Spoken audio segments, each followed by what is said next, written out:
Okay, so we're setting up a Warhammer battle, 1,000 points Blood Ravens versus the Eldar. I'm going to give you the units used, and you tell me their weaknesses and predictions on who will win. For the Blood Ravens, we have one captain leading 5 intercessors, 5 regular intercessors solo, 1 librarian leading 5 jump pack intercessors, 5 jump pack intercessors solo, 3 outrider bikes, 1 classic dreadnought, 1 brutalist dreadnought, and 5 infiltrator units. Pretty well-rounded forces. It's not a gun line. It definitely wants to get into melee quickly. The Eldar units are bringing 1 Farseer, leading 10 Guardians with a support platform, 10 Guardians with a support platform solo, 10 Corsairs, 10 Striking Scorpions, 5 Wraith Guards, 5 Howling Banshees, 3 Wind Riders, and 2 sets of Warp Spiders. As per usual, the Eldar aren't really a strong force, but they are fast. They're very mobile. With the exception of the Wraith Guard, everything here can rapidly redeploy. Okay, we roll. Deployment goes as expected. Warp Spiders at north and south. These are going to be north and south. And of course in the middle would be no man's land. These are home objectives. Pretty straightforward. So phase 1, we roll. Eldar get to go first. Southern Warp Spiders move to southern objective, and just barely get on it. Northern Warp Spiders make it entirely onto northern objective. Southern Guardian Squad makes it several inches from the objective. Wraith Guard move forward 5 inches. The Wind Riders make it entirely onto no man's land. The Howling Banshees move forward 7 inches.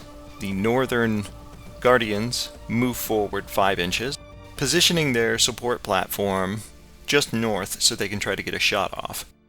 Of course, the Corsairs move to home objective and stand their ground. All in all, a very straightforward, understandable move by the Eldar. They have not deployed their Striking Scorpions yet, but this means they hold 4 out of 5 objectives. Shooting phase, the Southern Guardian Defenders can't see or shoot anything from that side of the building. The Northern Guardians try to get their shot off on the Outriders. Support platform misses. Nobody else can shoot. No charging. The charging phase, there is no charging. Fighting phase, there is no fighting. That's round 1 for the Eldar. Okay. Round 1, Blood Ravens. The Outriders move on to northern objective. Both dreadnoughts move towards southern objective. The classic dreadnought takes a movement penalty by moving through terrain. The Librarian with 5 jump pack intercessors get almost entirely onto no man's land. The 5 solo intercessors make it partially onto northern objective. The captain and 5 intercessors move 6 inches closer. The 5 regular intercessors hold home objective. Shooting phase. The Brutalist Dreadnought cannot see the Warp Spiders, so he does not shoot them. But the Classic Dreadnought can shoot them because they're just barely off the side. The Classic Dreadnought shoots, but misses. The Brutalist Dreadnought kills 2 Howling Banshees. The Northern Outriders and 2 Intercessors, Jump Pack Intercessors, shoot at the Warp Spiders, killing 2. The Librarian and 5 Jump Pack Intercessors shoot at the Wind Riders, dealing 1 wound. The Brutalist Dreadnought rolls to charge, but doesn't make the roll. The Classic Dreadnought is too far away to charge. The Librarian and Jump Pack Intercessors are within range to charge and roll and succeed. The Outriders roll and charge into the Warp Spiders, but the Intercessors fail their roll. The captain and his intercessors are too far away to charge. The Librarian and the Jump Pack Intercessors fight. They destroy one Wind Rider and damage another. The Outriders fight the Warp Spiders, and they roll really well. All the spiders are dead. No Man's Land is now controlled by the Blood Ravens. Northern objective is controlled by Blood Ravens. Home objective is controlled by Blood Ravens. But the southern objective is still held by the Eldar. For this round, the Blood Ravens needed to inflict way more damage than they actually did. The good news is that their heavy hitters are getting closer. The Brutalist Dreadnought is entering the danger zone. If it reaches southern objective, it will hold southern objective all by itself. Likewise, the Captain and Assault Intercessors, when they get to north or middle, they should be able to hold those. It all depends upon what the Eldar player does next. The beginning of round 2, everybody gains 1 CP. No battle shocks to hand out. No commands to hand out. Movement. The southern Warp Spiders move towards the Brutalist Dreadnought, but not too close so they can't charge.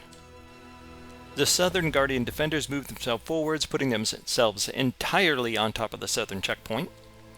The Wraith Guard move forward 5 inches.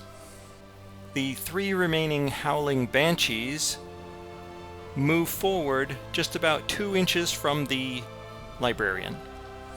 Very close. The Northern Guardian Defenders move forward to northern checkpoint, but a little bit south, so that way they can leave 2 inches between them and the Outriders. And the Corsair Void Reavers stay on home objective, holding that sucker down. Oh, and out of nowhere, the Striking Scorpions spawn. Or I guess not spawn, they're deployed 12 inches away from the Intercessors on Bloodraven home objective. That is a very dangerous target for them.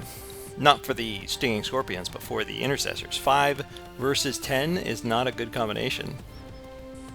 The Warp Spiders shoot at the Brutalist Dreadnought, dealing 2 wounds. The Guardian Defenders and their platform shoot at the Brutalist Dreadnought. Wow, dealing 4 wounds. The Wraith Guard shoot at the Classic Dreadnought, dealing 2 wounds.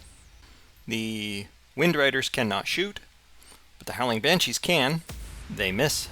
The Northern Guardian Defenders and their platform, and their Farseer, they have a Farseer in there too, fire at the Outriders, dealing major damage. They wipe them out completely. The Howling Banshees attack the Jump Pack Intercessors, rolling horribly, and they deal 1 wound. And that's it for the shooting phase. Charging! The Eldar Southern Warp Spiders charge the Brutalist Dreadnought. The Northern Guardian Defenders do not charge, but there's more of them on objective, so they take the hold when there's only 2 Intercessors on the objective point. The Striking Scorpions roll to charge, and succeed. The fighting phase. The Warp Spiders melee attack the Brutalist Dreadnought, dealing 2 wounds. The Wind Riders melee attack the Jump Pack Intercessors, killing 1 and wounding another. The 3 Howling Banshees melee attack the Jump Pack Intercessors, killing 1 and killing the wounded 1. The Striking Scorpions melee attack the home Intercessors of the Blood Ravens and kill 2. While the damage wasn't major, they did manage to take the control point away from the Blood Ravens for 1 round. That leaves 4 objective points in control of the Eldar and only 1 in control of the Blood Ravens. Both Dreadnoughts are injured, and the Captain still hasn't gotten there yet. And that's end round for the Eldar. Now this is where the Eldar start showing some strong strategic instinct here. They aren't just trying to kill people, they're disrupting the plans and forcing to fight on different terms. The Warp Spiders could have stayed on the southern checkpoint, but instead they pushed forward and locked that Brutalisk in combat, so that way it can't move forward to take the objective. I guess it was never really about winning in combat. It's about slowing the progress so that way the Eldar can score more points. So round 2, Blood Ravens. The southern Brutalisk Dreadnought is tied up in a fight with the Warp Spiders, but the Classic Dreadnought goes around them and attempts to take the southern objective. The northern Jump Pack Intercessors are not locked up in combat, and move their full distance with advance back towards home objective, coming to reinforce and help out with the striking scorpions. The captain and his intercessors move forward their maximum distance and get on the checkpoint, just barely. The classic dreadnought shoots at the wraith guards, dealing damage but not killing any. The librarian knocks out one of the wind riders, but there's still one still alive. The captain and his intercessors shoot at the defenders and deal no damage. Charging phase. The southern dreadnought charges into the guardian defenders and their platform. The captain and his intercessors charge into the northern guardian defenders. The jump pack intercessors that came back to help with home objective charge and successfully make it to the striking scorpions. The Blood Ravens finally place down their infiltrator squad, but they have to place it 9 inches away from the enemy. And since there are enemies everywhere, this is probably the safest point. The classic dreadnought melee fights the guardian defenders, kills 2. The brutalist dreadnought fights the striking scorpion, rolls poorly and doesn't kill it. The captain and the northern intercessors melee attack the guardians, killing 2. The intercessors and the combined power of the jump pack intercessors fight the striking scorpions, wiping them all out except for 3. The librarian attacks the howling banshees, killing 2. Now, objectively, that was not a very good round, considering the southern objective is still held by the Eldar, the northern objective is still held by the Eldar, but this is the kind of response that the Blood Ravens actually needed. They didn't completely reverse the game, but they definitely started breaking down the Eldar's board control. Alright, round 3, Eldar, command phase. The Corsair Void Reavers finally decide to join the battle, and they move forward, leaving home objective behind. The Wraith Guard move forward, but not southern towards the southern objective or north to no man's land. They're right in the middle, without a foot on either objective, which means they cannot shoot at either objective. Interesting choice. They forgot their dice. Move that. That's it for movement phase. Only 2 things can move, everything else is locked up in combat. Shooting phase. The Guardian Defenders at Southern Checkpoint shoot at the classic Dreadnought, dealing 4 wounds, killing the Dreadnought. The Dreadnought has deadly demise, but it does not explode. The Wraith Guard, now finally within range, shoot at the Brutalist Dreadnought, dealing 4 wounds, killing it. The Brutalist Dreadnought has deadly demise also. It rolls and it explodes. Everything around it takes 3 wounds. The Warp Spider is gone. The Warp Spider is dead. What a horrible turn of events for the Blood Ravens. The Howling Banshee shoots at the Jump Pack Intercessors, but misses. The Farseer, Guardian Defenders, and Platform shoot at the Captain and his regular Intercessors, killing 2. The Striking Scorpions attack the regular Intercessors, killing 1. The Corsair Void Reavers cannot shoot at stuff inside of buildings, and that's the end of shooting phase. The charging phase. The Wraith Guard charged the Librarian and the 2 Jump Pack Intercessors successfully. The Southern Guardian Defenders aren't charging anybody. They're going to stay exactly where they are. The Corsair Void Reavers are too far away to charge. And that's it for the charging phase. The fighting phase. The Wind Rider melee attacks the Jump Pack Intercessors, killing 1. The Howling Banshee melee attacks Jump Pack Intercessor, killing 1, and wounding the Librarian.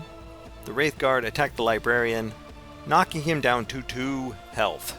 2 wounds left. Librarian is not looking good. He is surrounded. The Striking Scorpions attack the regular Intercessors at the Blood Ravens' home objective, killing 1. The Guardian Defenders at Northern Objective deal 1 wound, killing all of the regular Intercessors and wounding the Captain. The Farseer attacks the Captain and knocks him to 4 wounds. And that is the end of the Eldar Round 3 fight phase. Alright, round 3, Blood Ravens. The Infiltrator Squad moved to No Man's Land to back up the Librarian, who needs it desperately. That's it. That's literally the only movement that's going to happen this round. Everybody else is locked up in combat. The shooting phase. The Librarian shoots at the Howling Banshee, killing her. Wiping out the Howling Banshees. They're gone. The Infiltration Squad shoots at the Windrider bike, destroying it. Lone Captain at Northern Objective shoots the Guardian Defenders, killing 2. The Jumpback Intercessors attack the Striking Scorpions, killing and wiping out their entire squad. May they rest in peace. That's all the shooting. The charging phase. The Infiltrator Squad rolls and charges the Wraithguard. That's it for charging. Charging phase over. These phases are getting really short, really quick. The fighting phase. The Librarian and the Infiltrator Squads melee fight the Wraithguard, killing 1. The Captain on Northern Objective melee fights the Guardian Defenders, killing 2. And that's it. That's all that can be done. That's all the Blood Ravens. That's all their forces. That's all they got left. Man, things are looking a little desperate for the Blood Ravens. They can't take Northern Objective without killing a Farseer and 2 more Guardian Defenders. Southern Objective is completely out of control. Their home objective has the most forces on it, but they can't get to combat in one round. We're on round 3. Alright, we have the Eldar, round 4. This is going to be a lightning round because there's not much left. Movement phase for the Eldar. The Southern holding objective Guardian Defenders aren't going anywhere. They are not moving. The Wraithguard are locked up into combat. They're not moving. The Striking Scorpions are all dead. The Northern Farseer and his Guardian Defenders are locked in combat. The Corsair Void Reavers move their maximum 7 inches to get on the objective, just barely. The Wraithguard use their special ability War Construct in order to fall back and still be able to shoot in the same turn. Eldar switch to shooting phase. The Wraithguard shoot, killing 2 Bloodraven Infiltrator Squad. The Guardian Defenders, Farseer, and the platform shoot at the Captain but do not kill him. The Southern Guardian Defenders can't shoot at anything, so they do nothing. The Wraithguard charge back into the Infiltration Squad, fighting. The Wraithguard fight the Infiltration Squad, they kill 1, pile in behind. The Guardian Defenders melee fight the Captain but do not kill him. And that's it. That is the end round for the Eldar. Blood Ravens round 4. Beginning of the round begins. The Eldar hold 3 out of 5 objectives because they don't hold their own home objectives since the Corsair Void Reavers are not on it anymore. The Blood Raven player sees what he has to work with and resigns. Handshake and the battle is over. Blood Raven defeat. I think this was the right call. Looking back at the entire battle, the Blood Ravens weren't wiped out. They were mostly outplayed. For everything that they had, there was a counter. They took some losses. But you also have to look at what they did. I mean, they cleared out the Warp Spiders, they destroyed the Banshees, they eliminated the Scorpions, they killed the Wind Riders, they reduced the Wraith Guards. They nearly fought their way back into the center. I mean, that's resilience in itself. Despite the fact that they lost, they did very well. The battle wasn't won through lucky dice rolls. It was won through positioning, pretty much. The Warp Spiders making their heroic sacrifice, the Striking Scorpions forcing the Marines to defend their home, Wraithguard finishing off the Dreadnoughts. Everything just fell into place. If I had to hand out an MVP for the Eldar, I would have to say Warp Spiders. They barely killed anything, but it wasn't their goal. Their goal was to stop the dreadnoughts.